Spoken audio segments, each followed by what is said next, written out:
Hello friends, അപ്പോൾ Thekkumala at Sunil മോസ്റ്റിൻ്റെ അടുത്തൊരു video ബ്ലോഗിലേക്ക് എല്ലാവർക്കും സ്വാഗതം. അപ്പോൾ ഇപ്പോൾ നിങ്ങൾ ഈ ചിത്രം ഈ വീഡിയോ കാണുമ്പോൾ നിങ്ങൾ ചിന്തിക്കുക ഇതെന്താ സംഭവം എന്നല്ലേ. ഇതാണ് ഈ നൂറാൻ എടുക്കുക എന്ന് എല്ലാവരും കേട്ടിട്ടുണ്ട്. അപ്പം എങ്ങനെയാണ് ഈ സംഭവം എടുക്കണമെന്നുള്ളത് ആർക്കും അറിയത്തില്ല. ഇതുണ്ടോ, അത്രയ്ക്ക് ബുദ്ധിമുട്ടാണ് ഈ നൂറാനെന്നുള്ള കിഴങ്ങ് നമുക്ക് എടുക്കാൻ വേണ്ടിയിട്ട്. ഇതുണ്ട് ഒരാൾ, ഞാൻ നേരത്തെ ഒരു കൊച്ചു വീഡിയോ ഷോർട്ടായിട്ട് ചെയ്തിട്ടുണ്ടായിരുന്നു. അതിനകത്ത് അതിൻ്റെ എടുത്തതിന് ശേഷമുള്ള ഒരു ആരിൻ്റെ പകുതി ഭാഗമാണ് അതിൻ്റെ മൂട്, ആ ചെടിയുടെ മൂട് ഭാഗവും എടുത്തിട്ടുള്ള ഒരു കിഴങ്ങിൻ്റെ ആരുകളുമാണ് കാണിച്ചിട്ടുള്ളത്. അപ്പോൾ അത് കണ്ടിട്ടില്ലാത്തവർക്ക് വേണ്ടി ഞാൻ ഡിസ്ക്രിപ്ഷൻ ബോക്സിൽ ലിങ്ക് ഇട്ടേക്കാം, അത് കയറി കണ്ടാൽ മതി കേട്ടോ. അപ്പോൾ ആ വീഡിയോ കാണാൻ പറ്റേ. അപ്പോൾ ഇത് കണ്ടോ, അത്രയ്ക്ക് ബുദ്ധിമുട്ടിയാണ് നമ്മൾ നൂറാനെന്നുള്ള ഈ കിഴങ്ങ് എടുക്കേണ്ടത്. ഒരാൾ ഇതിനകത്ത് അപ്പോൾ ആ വീഡിയോയിൽ ഞാൻ പറഞ്ഞിട്ടുള്ളത് എന്ന് പറയുമ്പോൾ 2 അടി പൊക്കത്തിലാണ് നൂറാൻ എടുക്കാൻ വേണ്ടി നമ്മൾ കുഴി എടുക്കേണ്ടതെന്ന് പറഞ്ഞിട്ടുണ്ട്. അപ്പോൾ നിങ്ങൾ ഈ വീഡിയോ കാണുമ്പോൾ നിങ്ങൾക്കത് മനസ്സിലാവുന്നുണ്ടായിരിക്കും. ആ ഭിത്തിയോട് ചേർന്ന് ഒരു വേര് പോലെ ഇറങ്ങി വരുന്നുണ്ടല്ലേ, അതാണ് നൂറാൻ എന്നുള്ള കിഴങ്ങ്. കണ്ടോ, നൂറാൻ ഇങ്ങനെയാണ് ഇരിക്കുന്നത്. അപ്പോൾ ഇതെടുക്കുന്ന ആൾ എന്തുകൊണ്ടാണ് ഇത്രയും വീതിക്ക് 2.5 മീറ്റർ വീതിയിലും നീളത്തിലും ഈ കുഴി എടുക്കാൻ പറയുന്നത് എന്തിനാണെന്ന് വെച്ചാൽ, ഇതിനകത്ത് ആ കുഴിക്കകത്ത് ഇതുപോലെ ഇറങ്ങി ഇരുന്നിട്ട് നമുക്ക് കുഴിക്കാനും തോണ്ടിയെടുക്കാനും വേണ്ടിയിട്ടാണ് നമ്മൾ ഇത്രയ്ക്കും വീതിയിൽ ഈ കുഴി എടുക്കണമെന്ന് പറയുന്നത്. അത് ആരിൻ്റെ കുറച്ച് മാറി 2.5 മീറ്ററോളം മാറിയിട്ട് വേണം നമ്മൾ കുഴി എടുത്ത് തുടങ്ങാൻ. എന്നാൽ മാത്രം നമ്മൾ കുഴിയെടുത്ത് ചെന്ന് ഈ ചെടിയുടെ മൂട് ചേർന്ന് വേണം നമ്മൾ താഴേക്ക് താഴ്ന്നു പോകാൻ. അപ്പോൾ ഇതിൻ്റെ ആ കിഴങ്ങ് ഏത് ദിശയിലേക്കാണ് പോകുന്നത് എന്നുള്ളത് നമുക്കറിയാൻ പറ്റും. അതേസമയം ഈ ചെടിയുടെ തന്നെ മൂട്ടിൽ തന്നെ നമ്മൾ കുഴി എടുക്കുകയാണെങ്കിൽ നമുക്ക് ആ കിഴങ്ങ് മുഴുവനായിട്ട് നമുക്ക് എടുക്കാൻ സാധിക്കത്തില്ല. പകരം ഈ കിഴങ്ങ് നമ്മൾ കട്ട് ചെയ്ത് എടുക്കേണ്ടി വരും. നമുക്ക് വളരെ ബുദ്ധിമുട്ടാണ്. ആ കിഴങ്ങിൻ്റെ മുഴുവനായിട്ടുള്ള ഭാഗം കിട്ടിയെന്നും വരില്ല. അതാണ്.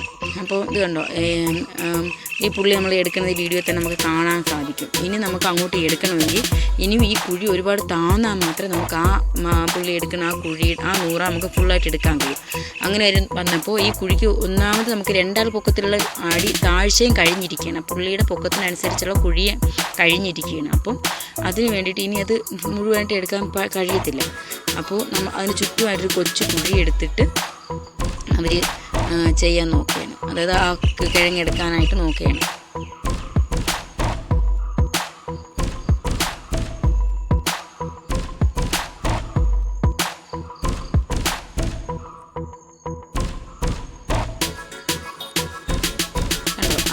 ഇനി അത് നമുക്ക് അടുത്ത കുഴി താഴെ പുള്ളി ഇരിക്കുന്നതിൻ്റെ അതിനേക്കാളും താഴോട്ട് കുഴിയെടുക്കാൻ കുറച്ച് ബുദ്ധിമുട്ടായിരിക്കും. അതുകൊണ്ട് കാരണം ഈ കുഴി എടുത്തപ്പോഴത്തേക്ക് കുറച്ച് ഇടുങ്ങിപ്പോയി. അതുകൊണ്ട് ഇനി ഇത് കുഴിക്കാൻ പറ്റത്തില്ല. കാരണം മണ്ണും സൈഡിൽ നിന്നുള്ള മണ്ണൊക്കെ ഇടിഞ്ഞ് വീഴാൻ സാധ്യതയുണ്ട്.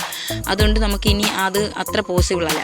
അപ്പോൾ അങ്ങനെ വരുമ്പോൾ നമുക്ക് ഈ ഒരു വഴിയൊക്കെ പറ്റുള്ളൂ. അത് ഇങ്ങനെ വരുമ്പോൾ സംഭവം ഈ കിഴങ്ങ് മുഴുവനായിട്ട് കിട്ടിയെന്ന് വരില്ല. അതുകൊണ്ട് നമുക്ക് പക്ഷേ ഇതിങ്ങനെ എടുക്കുമ്പോൾ കിഴങ്ങ് നമുക്ക് പകുതിയൊക്കെ ഇപ്പോൾ മിക്കവാറും നമുക്ക് മുറിച്ചെടുക്കേണ്ട ഒരവസ്ഥയാണെന്നാണ് തോന്നുന്നത്. കാര്യം ഇത് കണ്ടോ, സൈഡിൽ ഇനി നമുക്ക് ഈ കുഴി വീതിയാക്കി എടുത്തുകൊണ്ടിരിക്കാൻ കഴിയത്തില്ല.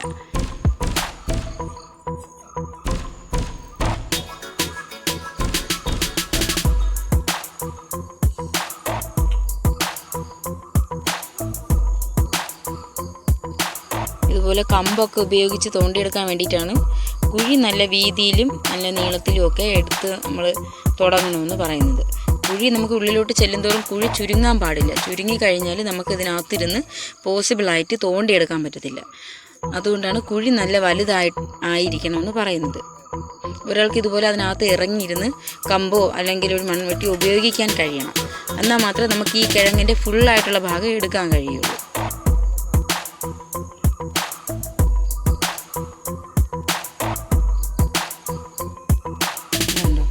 ഇങ്ങനെ മണ്ണിടിച്ച് നമുക്ക് അല്ലാതെ നമ്മൾ നേരിട്ട് ഈ നൂറാൻ്റെ ചെടിയുടെ മൂട്ടിയും തുടങ്ങിക്കഴിഞ്ഞാൽ നമുക്ക് ഇതുപോലെ എടുക്കാൻ കഴിയത്തില്ല. ഇപ്പോൾ ഇത് കണ്ടോ, നമുക്ക് ഇതിപ്പോൾ ഈ നൂറ ലാസ്റ്റ് എൻ്റെ ആയിട്ടാണ് നിൽക്കുന്നത്. ഇന്ന് നമുക്ക് താഴോട്ടില്ല. നമുക്കത് അതിൻ്റെ മുനമ്പ് ഭാഗത്ത് കാണാൻ കഴിയും. താഴോട്ടായിട്ട് ഇങ്ങനെ നീണ്ടു നിൽപ്പില്ല.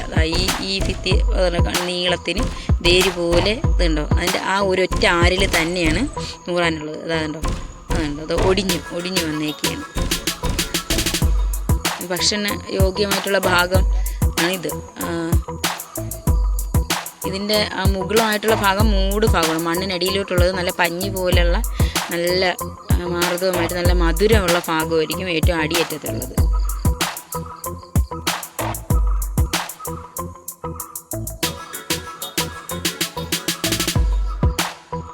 ഇത് നമ്മൾ മണ്ണോട് ചേർന്നിരിക്കുമ്പം ഇത്തിരി വലുതായിട്ട് തോന്നും കണ്ടോ.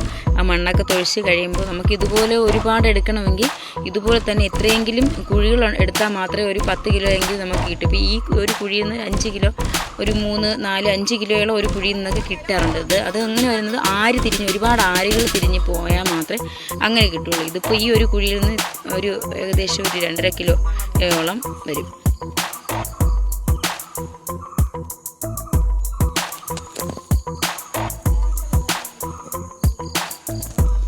ഫ്രണ്ട്സ്, അപ്പോൾ നമുക്ക് നൂറാൻ നമുക്ക് കിട്ടിക്കഴിഞ്ഞു. അപ്പോൾ നമുക്കിനി ഇത് കൊണ്ടുപോയി നമുക്കുള്ള ആവശ്യത്തിനായിട്ട് നമുക്ക് ഉപയോഗിക്കാം. പുഴുങ്ങാം. ഞാൻ പറഞ്ഞ നേരത്തെ പുഴുങ്ങാം. നൂറാൻ എന്ന് പറയുന്നത് ഒരു അസൽ മെഡിസിൻ കൂടെയാണ്. എന്ന് പറയുമ്പോഴത്തേക്കും നൂറാൻ വയറ്റിനകത്തുള്ള എന്ത് അസുഖങ്ങൾക്കും എന്ത് അശടുകൾക്കും വയറ് വേദന ഇങ്ങനെയുള്ള നമ്മുടെ വയറ്റിൽ എന്ത് അശടുണ്ടെങ്കിലും ഈ നൂറാൻ കഴിച്ചു കഴിഞ്ഞാൽ നല്ലൊരു മെഡിസിനാണ്. നമ്മുടെ വയറ് നല്ല ഒരു ക്ലീൻ ചെയ്യാൻ പറ്റിയ നല്ലൊരു മെഡിസിനാണ്. നമ്മളത് കഴിച്ചു കഴിഞ്ഞാൽ നമ്മുടെ വയറ്റിനകത്ത് എന്തുണ്ടെങ്കിലും എല്ലാം പുറന്തള്ളപ്പെടും. അത്രയ്ക്ക് നല്ല ഒരു എഫക്റ്റീവായിട്ടുള്ളൊരു ഫുഡാണ് ഈ നൂറാൻ എന്ന് പറയുന്നത്. ഇത് ട്രൈബൽസ് ആയിട്ടുള്ള ആളുകൾ നമ്മളെപ്പോലുള്ള ആളുകളാണ് കൂടുതലും ഇത് എടുക്കാൻ പോകുന്നത്. പക്ഷേ ഇത് സംഭവം എല്ലാവർക്കും കിട്ടാനൊന്നും പറ്റത്തില്ല. ഇത് കിട്ടുന്നത് ആകെ നമ്മുടെ ഗവൺമെൻറ് വയ്ക്കുന്ന ക്രിഡാറ്റ്സ്, ഗദ്ദിക പോലുള്ള മേളകൾ, ഇടുക്കി, വയനാട് എന്നൊക്കെ വരുന്ന ഗോത്ര സമുദായക്കാരെ മേളയിൽ ചെന്നിട്ടുണ്ടെങ്കിൽ, ഭക്ഷ്യമേളയിൽ ചെന്നിട്ടുണ്ടെങ്കിൽ നമുക്കിത് കഴിക്കാൻ കിട്ടുന്നതാണ്. അങ്ങനെ ഏതെങ്കിലും മേളകളൊക്കെ നിങ്ങളുടെ വീട് ഭാഗത്തൊക്കെ ഇതുപോലെ വരുന്നുണ്ടെങ്കിൽ, നിങ്ങളുടെ ജില്ലയിലൊക്കെ വരുന്നുണ്ടെങ്കിൽ തീർച്ചയായിട്ടും പോയി കഴിക്കേണ്ട ഒരു ഫുഡാണ് ഈ നൂറാൻ എന്നുള്ളത്. അതുകൊണ്ട് തന്നെ കിട്ടുമെങ്കിൽ എല്ലാവരും ഒന്ന് കഴിച്ചേക്കണം. അപ്പോൾ എല്ലാവർക്കും ഈ വീഡിയോ ഇഷ്ടപ്പെട്ട് കാണുമെന്ന് വിചാരിക്കുന്നു. അത്രയ്ക്ക് ടേസ്റ്റി ആയിട്ടുള്ള ഒരു ഫുഡാണ് നൂറാൻ എന്നുള്ളത്. ഓക്കെ ഫ്രണ്ട്സ്, അപ്പോൾ നിങ്ങൾക്ക് ഈ വീഡിയോ ഇഷ്ടമായിട്ടുണ്ടെങ്കിൽ ഞങ്ങളുടെ ചാനലൊന്ന് ലൈക്ക് ചെയ്യണം, ഷെയർ ചെയ്യണം, സബ്സ്ക്രൈബ് ചെയ്യണം. പക്ഷേ ഞങ്ങൾക്കിപ്പോൾ വ്യൂവേഴ്സൊക്കെ വളരെ കുറവാണ്. നേരത്തെ അത്ര വ്യൂവേഴ്സൊന്നുമില്ല. അതുപോലെ ഞങ്ങൾ പുതിയ ആൾക്കാരാണ്. അപ്പോൾ നിങ്ങളാണ് അതായത് കാഴ്ചക്കാരാണ് ഞങ്ങളുടെ പ്രചോദനം. അപ്പോൾ നിങ്ങൾ തരുന്ന ഓരോ ലൈക്കും ഓരോ ഷെയറും ഞങ്ങളുടെ സബ്സ്ക്രൈബേഴ്സിനെ കൂട്ടാൻ ഞങ്ങൾക്ക് ഒരുപാട് ഉപകാരമാണ്. അപ്പോൾ നിങ്ങൾ മനസ്സറിഞ്ഞ് ഞങ്ങൾക്ക് സബ്സ്ക്രൈബേഴ്സിന് നിങ്ങൾ തരണം. അതായത് അപ്പം നിങ്ങൾ വീഡിയോസ് കണ്ടതിന് ശേഷം നിങ്ങൾ ഷെയർ ചെയ്യണം. അപ്പോഴാണ് ഞങ്ങൾക്ക് ഓട്ടോമാറ്റിക്കലായിട്ട് നമുക്ക് സബ്സ്ക്രൈബേഴ്സ് കൂടും, ലൈക്ക് കൂടും, അതുപോലെ ഷെയറും കൂടും. അപ്പം എല്ലാവർക്കും എൻ്റെ